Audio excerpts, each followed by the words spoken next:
अस्सलाम वालेकुम। आज हम प्रेजेंट इंडेफिनिट टेंस से अपने टेंसेस के रूल्स को डिस्कस करते हैं और इसके मेथड को सेंटेंस बनाने के डिस्कस करते हैं। तो सबसे पहले टेंस जो है उसको देख लेते हैं।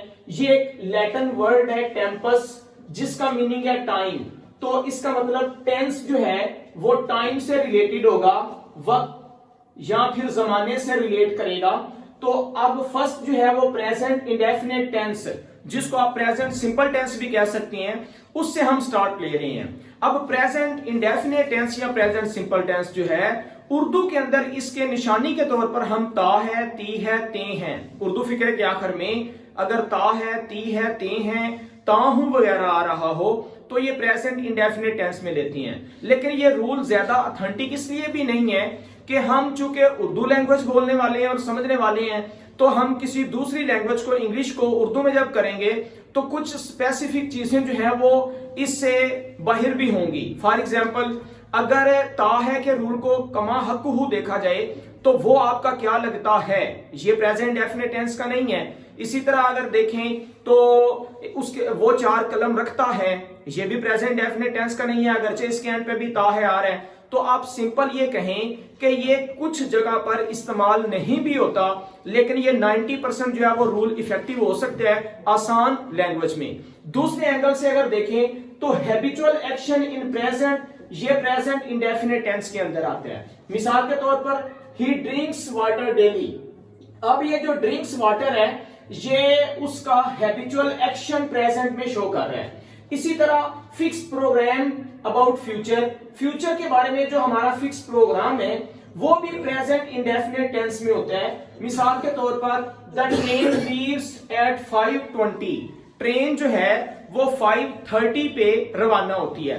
तो हम सिंपल ये कह सकते हैं कि जनरल ट्रूथ्स के लिए भी प्रेजेंट इंडेफिनिट या प्रेजेंट सिंपल यूज किया जा सकता है। जैसा कि the sun rises in the east, सूरज जो है वो मशरक से तुलू होता है। तो ये वो निशानियां हैं जो हम प्रेजेंट इंडेफिनिट टेंस में यूज कर सकते हैं। अब अगर रूल्स को देखा जाए तो जो हमारा सब्जेक्ट है, क्योंकि कोई भी सेंटेंस बनाने के लिए सबसे पहले हमने सब्जेक्ट यूज करना होता है। तो सेंटेंस का सब्जेक्ट जो है अगर ही, शी, इट, दैट सिंगुलर होगा तो उसके लिए हम वर्ब की फर्स्ट फॉर्म यूज करेंगे। ही, शी, इट, दैट सिंगुलर के लिए हम वर्ब की फर्स्ट फॉर्म यूज करेंगे और साथ एस या ईएस का इजाफा करेंगे वर्ब की फर्स्ट फॉर्म के साथ। और अगर इन्हीं को हमने नेगेटिव या इंटरॉगेटिव बनाना हो तो ही, शी, इट, दैट सिंगुलर के साथ डस का इस्तेमाल करके साथ जो है वो नॉट लगाएंगे और वर्ब की फर्स्ट फॉर्म यूज करेंगे। जब हम डस का इस्तेमाल करेंगे उस वक्त हमने एस या ईएस का इजाफा नहीं करना। दूसरे नंबर पर अगर हमारा सब्जेक्ट आई, वी, यू, दे या प्लूरल हो तो वो हम वर्ब की फर्स्ट फॉर्म सिंपल लेंगे, साथ एस या ईएस का इजाफा नहीं करेंगे। और अगर नेगेटिव या इंटरॉगेटिव बना रहे हैं और हमारा सब्जेक्ट आई, वी, यू, दे हो तो हम डू नॉट का इस्तेमाल करेंगे। इंटरॉगेटिव के लिए डू स्टार्ट पे चला जाएगा, नेगेटिव के लिए डू नॉट आ जाएगा और साथ वर्ब की फर्स्ट फॉर्म होगी। एक चीज ध्यान में रखिएगा कि हमने एस का इजाफा कब करना है वर्ब के साथ और ईएस का इजाफा कब करना है। तो ये एक नोट लिखा है, ईएस और एस का इजाफा करने के लिए अगर वर्ब के एंड वाले जो स्पेलिंग है CH, SH, SOX इनमें से कोई हो तो उनके लिए हमने ईएस का इजाफा करना होता है उनके साथ। और अगर इसके अलावा कोई स्पेलिंग आ रहे हो तो फिर हमने सिर्फ एस का इजाफा करना होता है। मिसाल के तौर पर अगर एंड पे ओ आ रहा है, एक्स आ रहा है, एस आ रहा है, CH आ रहा है, SH आ रहा है तो फिर हमने ईएस का इजाफा करना है। जैसे कि गो है तो एंड पे हमारे ओ आ रहे हैं, अब इस ओ को देख के हमने ईएस का इजाफा करना है गोज। जो एस का है अगर रिमेनिंग वर्ब्स आ रहे हो, मिसाल के तौर पर जिनके लास्ट पे CH, SH, SOX ना आ रहा हो तो उसके साथ हम सिर्फ एस का इजाफा करेंगे। जैसा कि सिंग है तो एंड पे जी आ रहा है, इसलिए हम सिंग के साथ एस का इजाफा करेंगे। अब हम देखते हैं कुछ मेथड्स को जिस मेथड्स के तहत हम सेंटेंसेस बनाते हैं। क्योंकि कुछ सेंटेंसेस जो है वो सिंपल होती हैं, कुछ नेगेटिव होती हैं, कुछ इंटरैक्टिव होती हैं, कुछ नेगेटिव इंटरैक्टिव दोनों होती हैं। तो अगर ये आप मेथड्स तैयार कर लेती हैं तो आप हर किस्म के सेंटेंसेस जो प्रेजेंट इंडेफिनिट टेंस के रिलेटेड होंगे उनको आसानी से ट्रांसलेट कर सकती हैं और आप ये टेंस समझ सकती हैं। देखें जी, अगर हमारा फिक्रा सादा होगा, सिंपल होगा, तो सबसे पहले हमने सब्जेक्ट का इस्तेमाल करना है। सब्जेक्ट से मुराद जो फाइल है, काम करने वाला। मिसाल के तौर पर ही, शी, इट, दैट, सिंगुलर कोई वर्ड आ रहा है, या आई, वी, यू, दे, या कोई प्लूरल आ रहा है, उनमें से जो भी हमारा सब्जेक्ट होगा हम वो सबसे पहले यूज कर लेंगे। उसके बाद हमने वर्ब की फर्स्ट फॉर्म एस या ईएस के साथ इस्तेमाल करनी है, या फिर ये एस या ईएस के बगैर भी हो सकती है। ये मैंने इसलिए लिखा है कि ये एस या ईएस के साथ वाली फॉर्म भी हो सकती है और एस या ईएस के बगैर भी हो सकती है। मसलन जैसे मैंने ऊपर समझाया कि अगर ये ही, शी या सिंगुलर सब्जेक्ट होगा तो फिर यहां पे एस या ईएस के साथ वर्ब की फर्स्ट फॉर्म लगेगी, और अगर यहां पे आई, वी, यू, दे या प्लूरल होगा तो फिर सादा फर्स्ट फॉर्म लगेगी, सिंपल, इसके साथ एस या ईएस का इजाफा नहीं होगा। और लास्ट पर हमने ऑब्जेक्ट इस्तेमाल करना है। सब्जेक्ट आ गया, वर्ब की फर्स्ट फॉर्म आ गई, एंड पे ऑब्जेक्ट आ गया। अगर सब्जेक्ट सिंगुलर वाला है तो एस या ईएस का इजाफा, अगर सब्जेक्ट प्लूरल वाला है तो एस या ईएस का इजाफा नहीं होगा। अब देखें दूसरे नंबर पर है नेगेटिव सेंटेंसेस। कुछ सेंटेंसेस हैं जो नेगेटिव होती हैं, तो उसके लिए सबसे पहले सब्जेक्ट का यूज करेंगे। सब्जेक्ट लगाने के बाद उस सब्जेक्ट को देखकर अगर वो ही, शी या सिंगुलर वाला है तो साथ डस लगाएंगे, अगर आई, वी, यू, दे प्लूरल वाला है तो साथ डू लगेगा।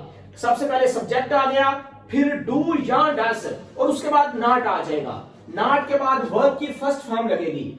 ये चीज आपने अपने माइंड में रखनी है कि जब आप नेगेटिव या इंटरैक्टिव सेंटेंसेस बना रहे हैं तो फिर वर्ब की सिंपल फर्स्ट फॉर्म लगाएंगे, एस या ईएस का इजाफा नहीं करेंगे, क्योंकि हम डू या डस के साथ यहां इजाफा जो है उसको कर चुके हैं। तो यहां एंड पे जो है वो ऑब्जेक्ट आ जाएगा।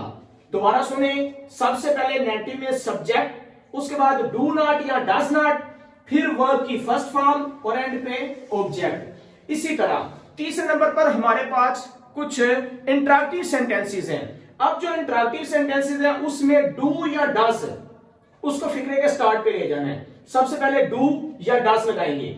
ये भी वही तरीका है कि अगर हमारा जो आगे सब्जेक्ट है वो सिंगुलर है तो हम इसको डस लगाएंगे, अगर वो प्लूरल सेंस में आ रहे हैं तो वो डू लगाएंगे। जैसे मैंने ये समझाया कि ही, शी या सिंगुलर जो है वो एस या ईएस के साथ आएगा या डस साथ आएगा। आई, वी, यू, दे प्लूरल जो है वो वर्ब की सादा फर्स्ट फॉर्म होगी या साथ डू आएगा नेगेटिव या इंटरैक्टिव के लिए। तो यहां इंटरैक्टिव बनाने के लिए डू या डस लगाएंगे, लेकिन ये डिसाइड हम अपने सब्जेक्ट को देख के करेंगे। जो सब्जेक्ट होगा उसके मुताबिक हम डू या डस लगाएंगे। उसके बाद वर्ब की फर्स्ट फॉर्म लगेगी और ये फर्स्ट फॉर्म सिंपल होगी, इसके साथ भी एस या ईएस का इजाफा नहीं करेंगे, और लास्ट पे हमारा ऑब्जेक्ट और क्वेश्चन मार्क आ जाएगा। और इसके अलावा कुछ सेंटेंसेस ऐसी होती हैं जो सिंपल भी होते हैं, मतलब कि वो क्वेश्चन वाले भी होती हैं और नेगेटिव भी होती हैं। मतलब ये नेगेटिव सेंटेंसेस और इंटरैक्टिव सेंटेंसेस दोनों चीजें होती हैं। तो उनको करने के लिए सबसे पहले डू या डस, उसी रूटीन में जैसा हमारा सब्जेक्ट होगा उसके मुताबिक डू या डस आ जाएगा। उसके बाद सब्जेक्ट आ गया और उसके बाद नॉट लगाना है, क्योंकि ये इंटरैक्टिव भी हैं और नेगेटिव भी हैं। तो हमने डू या डस स्टार्ट पे लगा के सब्जेक्ट लगा के फिर नॉट लगाना है। नॉट के बाद वर्ब की फर्स्ट फॉर्म होगी और एंड पे ऑब्जेक्ट आ जाएगा। कुछ हमारे WH फैमिली से बिलोंग करने वाले वर्ड होती हैं, कुछ ऐसे सेंटेंसेस होती हैं जिनको WH फैमिली से हमने स्टार्ट करना होता है, जैसा कि व्हेन, व्हाई, वेयर। तो इनके साथ हमने सबसे पहले WH फैमिली वाला वर्ड लगाना है। जो भी वो आएगा उसके अलावा डू या डस आ जाएगा। डू या डस के बाद सब्जेक्ट यूज करेंगे, सब्जेक्ट के बाद वर्ब की फर्स्ट फॉर्म और एंड पे ऑब्जेक्ट आ जाएगा।